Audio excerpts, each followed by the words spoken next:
আসসালামু আলাইকুম my YouTube family. দেশ বা দেশের বাইরে যে যেখানেই আছেন সকলকে আমার সালাম। সকলের যেন রমজান মাস খুবই ভালো কাটে, তার সাথে ঈদ যেন সকলের আনন্দে আর সুখের হয়, এই দোয়াই আল্লাহ পাকের কাছে করি। আর বেশি দিন বাকি নেই, আজকে 25টা রোজা আর মাত্র 5 দিন বাকি ঈদের। তো মাহে রমজান আমাদের ছেড়ে চলে যাচ্ছে, আর কটা দিন বাকি আছে। তো সবাই বেশি বেশি করে দোয়া দরুদ পড়ুন, আল্লাহ পাকের কাছে গুনার জন্য মাফি চেয়ে নিন। আল্লাহ পাক খুবই দয়ালু, যদি আমরা সঠিকভাবে গুনার জন্য মাফি চেয়ে থাকি তো নিশ্চয়ই আমাদের গুনাহ মাফ হবে। ফ্রেন্ডস, আজকে আমি আপনাদের কাছে শেয়ার করব ঈদ শপিংয়ের কিছু ভিডিও, তার সাথে খুবই ডেলিশিয়াস দুটো রেসিপি। তাই বলছি ভিডিওটি প্রথম থেকে শেষ পর্যন্ত দেখবেন, স্কিপ করবেন না। তো সকাল সকাল উঠে সমস্ত কাজ মিটিয়ে নিয়ে আমরা বেরিয়ে পড়লাম শপিংয়ের জন্য। প্রথমে আমরা যাচ্ছি বড়বাজার এসি মার্কেট। এসি মার্কেটে যাচ্ছি, তো হাওড়া দিয়ে যাচ্ছি, হাওড়া ব্রিজের নিচ দিয়ে। এটা হাওড়া ব্রিজ। এই ব্রিজটা ইংরেজদের আমলে তৈরি, খুবই মজবুত, এর মধ্যে কোনো নাট বল্টু নেই।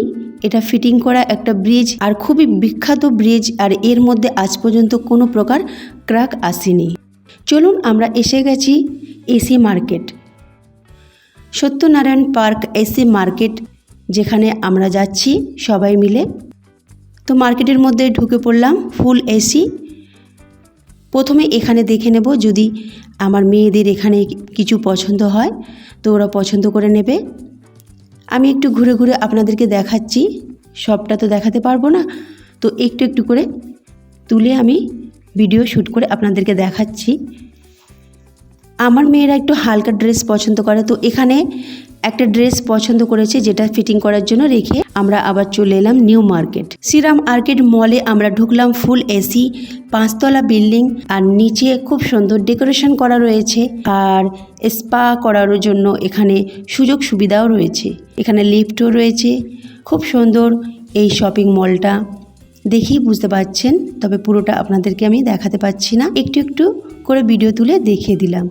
ইফতারের টাইম হয়ে গেছে, আমরা চলে এলাম বাও মোমো রেস্টুরেন্টে, যেখানে আমরা ইফতার করব। তো এখানে প্রথমে অর্ডার দিতে হবে, তারপরে অ্যানাউন্স করবে ওখান থেকে, তারপরে অর্ডারটা আনতে হবে, নিজেদেরকেই নিয়ে এসে খেতে হবে, ওরা কিন্তু দিয়ে যাবে না। তো আমরা বসে আছি, এবার আমাদের ইফতার নিয়ে এসেছে আমার মেয়ে আর আমার স্বামী। এবার আমরা সবাই মিলে খাবো।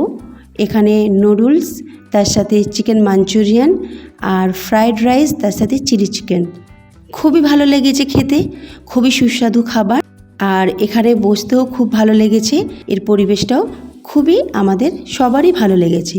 এবার আমরা নেমে পড়লাম, আমরা 2তলায় বসেছিলাম,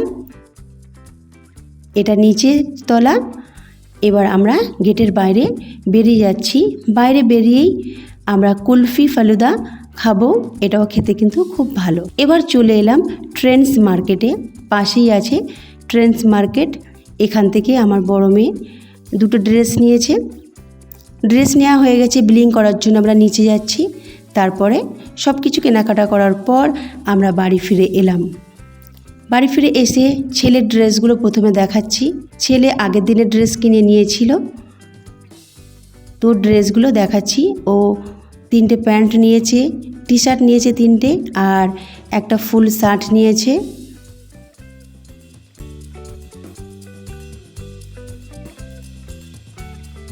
ও খুব খুশি যে থেকে ড্রেস কেনা হয়েছে। ও যে কতবার দেখেছে তার কোনো হিসাব নেই, বারবার আলমারি খুলছে আর ড্রেসগুলোকে দেখছে, যেরকম আমি ছোটোবেলায় করতাম ঠিক ও ওরকম করছে। জুতো দেখালাম, এবার মেয়েদের ড্রেসগুলো দেখাচ্ছি। এটা নেওয়া হয়েছে এসি মার্কেটে থেকে, এটা আমার বড় মেয়ের, এটা গাউন ড্রেস, আর এটা এবছরে একদম নিউ কালেকশান।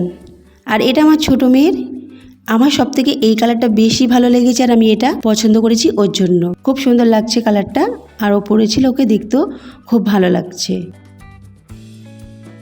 আসুন আরও কিছু দেখে নিই। এটা আমার বোরখা, আমি এখানে ব্লু কালার আর অ্যাশ কালার বোরখা নিয়েছি, তার সাথে পিঙ্ক কালারও একটা বোরখা নিয়েছি, তার সাথে চুড়িদারের পিসও নিয়েছি, যেগুলো বানাতে দিয়েছি সেগুলো আপনাদেরকে দেখাতে পাচ্ছি না, সেগুলো চাঁদ রাত্রিরে পাবো। মেয়েরা দুটো ব্যাগ নিয়েছে, আর প্লাজো, কুর্তি, লেগিংস এগুলো সব নিয়েছে। এই জুতোটা আমার জন্য নিয়েছে ওরা, আর এটা আমার ছেলের জন্য নিয়ে এসছে। এগুলো দোপাট্টা, আর এটা কুর্তি ছোটো মেয়ের, আর এটা হচ্ছে প্লাজো, দুটো প্লাজো, আর রুমাল নিয়েছে একটা বাক্সের মধ্যে 4টে আছে। এটা ওদের চটি জুতো, আর এটা বুট। তো সবগুলো কেনাকাটা করার জন্য মেট্রো বাজার থেকে আমরা পেয়েছি একটা গিফট, যেখানে 7,000 টাকা কেনাকাটা করলে একটা গিফট দারুণ পাওয়া যায়। এটা মেট্রো বাজার হাওড়াতে আছে। এটা নতুন একটা মল হয়েছে, যেখান থেকে কেনাকাটার জন্য এই গিফটটা পাওয়া হয়েছে। তো আরও অনেক আমরা নিউ মার্কেট থেকে কিনেছি, এসি মার্কেট থেকে কিনেছি, সেখানে কোনো গিফট নেই। চলুন এবারে চলে যাই আমি রেসিপিতে। এখানে আমি বিফ কারি বানাবো। প্রথমে বড় সাইজের একটা টমেটো, 8টি কাঁচা লঙ্কা আর ধনেপাতার ডাঁটি সিদ্ধ করতে দিলাম। এদিকে সর্ষের তেল 50 গ্রাম দিয়ে দিলাম প্রেশার কুকারে। গরম হতে দারুচিনি 1টি, স্টার এনিস 1টি, লবঙ্গ 4টি আর বড় এলাচ 1টি। 10 সেকেন্ডের মতো নাড়াচাড়া করব।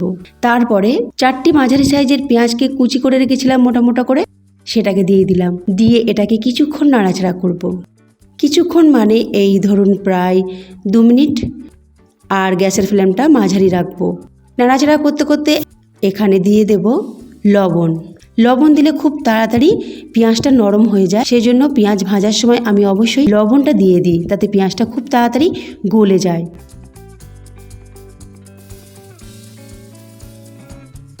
কিছুক্ষণ নাড়াচাড়া করার পর এখানে আমি মাংস দিয়ে দেবো। গরুর মাংস 1 কেজি, চর্বি সহ গরুর মাংস নিয়েছি, এখানে 1 কেজি দিয়ে দিলাম। দিয়ে এইভাবে কিছুক্ষণ নাড়াচাড়া করতে হবে, তার মানে 3 থেকে 4 মিনিট। তেলের উপরে যখন মাংসটাকে ভালো করে নাড়াচাড়া করবেন, তখন মাংস রান্নার স্বাদটা কিন্তু অনেকটা বেড়ে যায়। এদিকে মাংস কষা হচ্ছে, কষতে কষতে আমি এদিকে দেখে নিচ্ছি টমেটো সিদ্ধ হয়ে গেছে। গ্যাসের ফ্লেমটা বন্ধ করে নিয়েছি, আর টমেটোর খোসাগুলোকে ফেলে দিচ্ছি। খোসা লাগবে না এখানে। ফেলে দিয়ে এটা ঠান্ডা করে মিক্সিতে আমি একেবারে ব্লেন্ড করে নেব। ব্লেন্ড করে এক সাইডে রেখে দেব।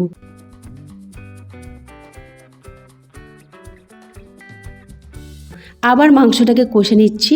গ্যাসের ফ্লেমটা তখন আস্তে রেখেছিলাম, এবার গ্যাসের ফ্লেমটা মাঝারি রেখেছি। এইভাবে মাংসটা তেলের ওপরে কষতে হবে 3 থেকে 4 মিনিট। মাংসের কালারটাও চেঞ্জ হয়ে যাবে, আর মাংসের যে একটা স্মেল থাকে সেই স্মেলটাও আর পাওয়া যাবে না। কষতে কষতে এদিকে আরেকটা কাজ করে নেব।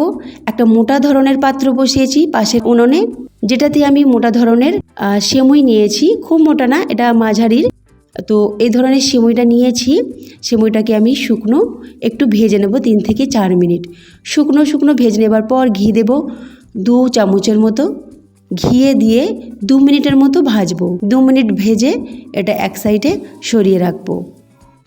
ঘিয়ে দিয়ে ভাজার পর এর কালারটা অনেকটা চেঞ্জ হয়ে যাবে, আর এর স্বাদটাও অনেক গুণ বেড়ে যাবে।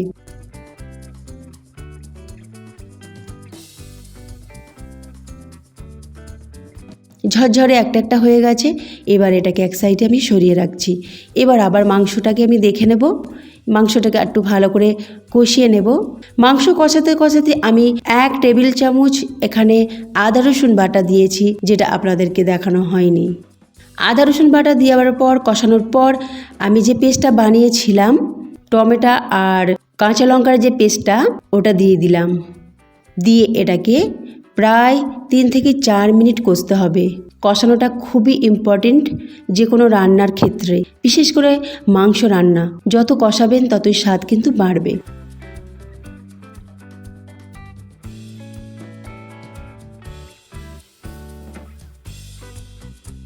কষাতে কষাতে এখানে একটা কাজ করে নিই।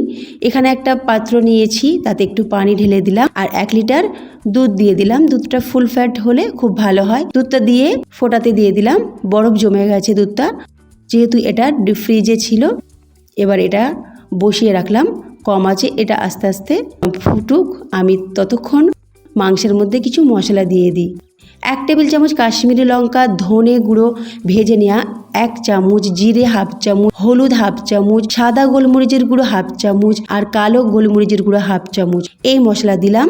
মশলা দিয়ে কিন্তু 3 থেকে 4 মিনিট এটাকে কষতেই হবে আর কন্টিনিউ কষবেন যেন তলায় ধরে না যায়, সেই জন্য গ্যাসের ফ্লেমটা মাঝারি রাখবেন।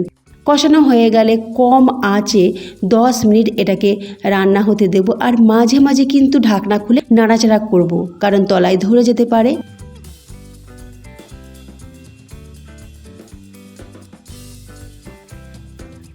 এদিকে দুধটা দেখে নেব, দুধটা গরম হয়ে উঠেছে। এবার এখানে দারুচিনি, লবঙ্গ, তারপরে তেজপাতা আর এলাচের গুঁড়ো দিয়ে দিলাম। এগুলো আপনারা আপনাদের পরিমাণ মতো দিয়ে দেবেন, দিয়ে এটাকে ফোটাতে থাকবো। এবার দিয়ে দেবো, যখন দুধটা একটু ফুটে উঠবে তখন 4 টেবিল চামচ মিল্ক পাউডার দিয়ে দেবো, মানে গুঁড়ো দুধ দিয়ে দেবো। দুধটা দিলে কি হবে, এর যে স্বাদটা অনেকটা বেড়ে যাবে আর মনে হবে যেন এতে কনডেন্স মিল্ক মেশানো হয়েছে। তো সেজন্য অবশ্যই এখানে মিল্ক পাউডারটা দেবার চেষ্টা করবেন, যদি থাকে অবশ্যই দেবেন।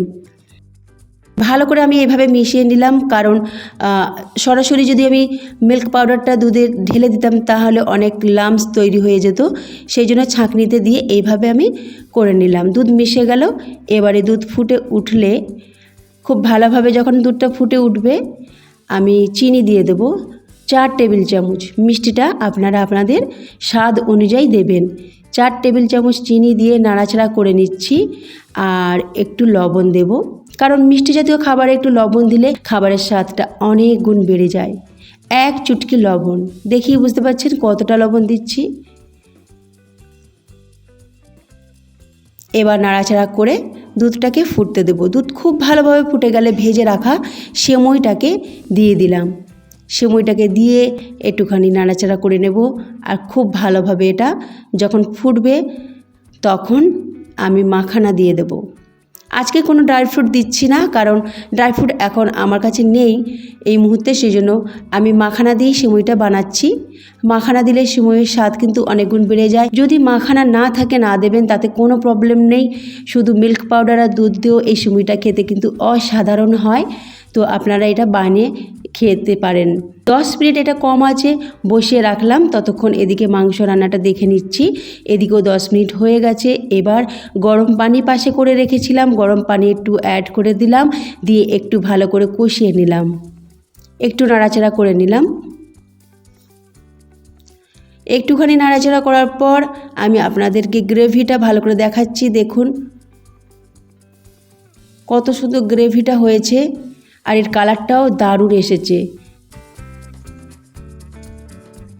এবার গরম পানি দিয়ে দিলাম, পরিমাণ মতো গরম পানিটা দেবেন, যেন মাংসগুলো ডুবে থাকে সেই রকম পানিটা দেবেন। এবার 5 থেকে 7টার মতো সিটি দিয়ে দেবো প্রেশার কুকারে। ততক্ষণ ওটা সিটি হচ্ছে, এদিকে দুধটা দেখে নিই। দুধ একেবারে ঘন গাঢ় হয়ে গেছে। 10 মিনিট দুধটাকে ফুটিয়েছি। এবার একটু নাড়াচাড়া করে নিলাম।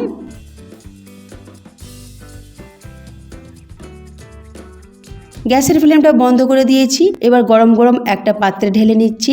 আমার স্বামী দোকানে ইফতার করবে, তাই তাড়াতাড়ি করে আমি একটা পাত্রে সেমইটা ঢেলে নিলাম। ওনাকে তাড়াতাড়ি ইফতারটা পাঠাতে হবে, সেই জন্য এটা করলাম। আর ঢাকনা চাপা দিয়ে এক সাইডে সরিয়ে রাখলাম, যখন আমরা ইফতার করব তখন সার্ভিং বলে ঢেলে নেব। এদিকে পরোটা করছি, নর্মাল পরোটা। একটু লবণ আর তেল দিয়ে ময়দাটাকে মেখে নিয়েছিলাম, তারপর গরম পানি দিয়ে ময়দাটাকে আমি মেখে সফট ডো বানিয়েছিলাম আর গোল গোল করে বেলে সিম্পল পরোটা বানিয়ে নিয়েছি গরুর মাংসের কারি দিয়ে খাবার জন্য ইফতারের সময়। হয়ে গেছে পরোটা। এবার মাংসটা দেখে নিই। মাংসটা দেখে নিচ্ছি, দেখুন কত সুন্দর কালার হয়েছে আর সত্যি বলছি খেতে এত দারুণ হয়েছে আমি আপনাদেরকে বলে বোঝাতে পারবো না। অবশ্যই এই বিফ কারিটা আপনারা বানাতে পারেন ঈদের সময় বা এই রোজাতেও বানাতে পারেন।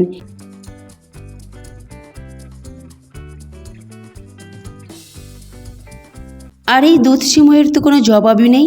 এটা সেহরিতেও খেতে পারেন আপনারা, ঠান্ডা ঠান্ডা খেতে কিন্তু খুবই ভালো লাগে। আশা করি আজকের ব্লগস আপনাদেরকে ভালো লেগেছে। ভালো লাগলে অবশ্যই লাইক শেয়ার কমেন্ট করবেন, তার সাথে সাবস্ক্রাইব করে পাশে থাকবেন। আল্লাহ হাফিজ।